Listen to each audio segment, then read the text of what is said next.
ऐसा प्रतीत होता है। उसमें से एम्प्लॉयमेंट लिंक्ड इंसेंटिव था, पहली नौकरी पक्की जो अप्रेंटिसशिप स्कीम प्रोग्राम था जिसको इंटर्नशिप प्रोग्राम के तौर पे प्रस्तुत किया गया है, एंजल टैक्स का जो स्टार्टअप से अबॉलिशन की बात हमने अपने घोषणा पत्र में, न्याय पत्र में कही थी, ये सारी बातें वहां से उठाई गई हैं। हमारी आशा और विश्वास है कि आने वाले दिनों में वो हमारे घोषणा पत्र की और भी अच्छी चीजों को उठाएंगी और इस देश को उसका लाभ पहुंचेगा।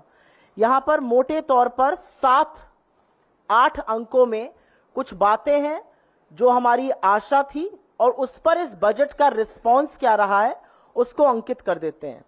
सबसे बड़ी बेरोजगारी की समस्या इस देश के सामने है और यह हमारे देश की सबसे बड़ी चुनौती है और आशा थी कि इस बजट में ऐसा कुछ होगा जिससे कि रोजगार का सृजन होगा, बेरोजगारी की समस्या का अंत होगा। आज छोटी छोटी नौकरियों के लिए लाखों लोग आवेदन देते हैं। रिस्पॉन्स में जो हुआ है वो बहुत कम है। रिस्पॉन्स में जो कॉपी पेस्ट किया गया है वो भी ठीक से नहीं किया गया है और रिस्पॉन्स में कहा गया है कि 2,90,00,000 लोग, 3 तरह की स्कीमों में करीब 2,90,00,000 लोगों को फायदा होगा। ये एक बहुत एग्जैजरेटेड नंबर लगता है, ऐसा नहीं होने वाला है और कहीं ना कहीं रोजगार सृजन का एक बड़ा मौका खो दिया गया है। दूसरी बात महंगाई की।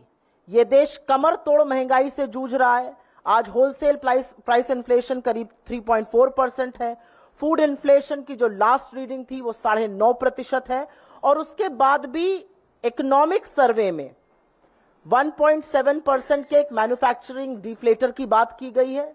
इन नंबर्स को जस्टिफाई करने के लिए विश्व के बड़े बड़े अर्थशास्त्री उस डिफ्लेटर के नंबर से यकीन नहीं रखते हैं और यह भी मानना बड़ा मुश्किल है कि अगर 8.2% जीडीपी ग्रोथ हो रही है तो कृषि सिर्फ 1.4% पे।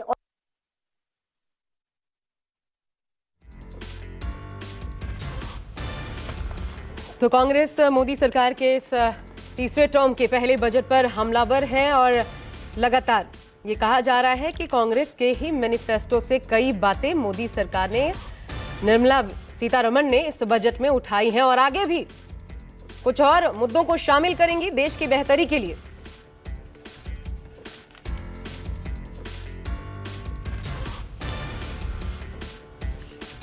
तो बजट में कांग्रेस के घोषणा पत्र की झलक दिखिए। इसको पुरजोर तरीके से उठा रहा है विपक्ष और इसे सरकार बचाओ बजट करार दे रहा है। महंगाई के प्रति या नौकरियों के सृजन के प्रति सरकार बिल्कुल गंभीर नहीं दिखी।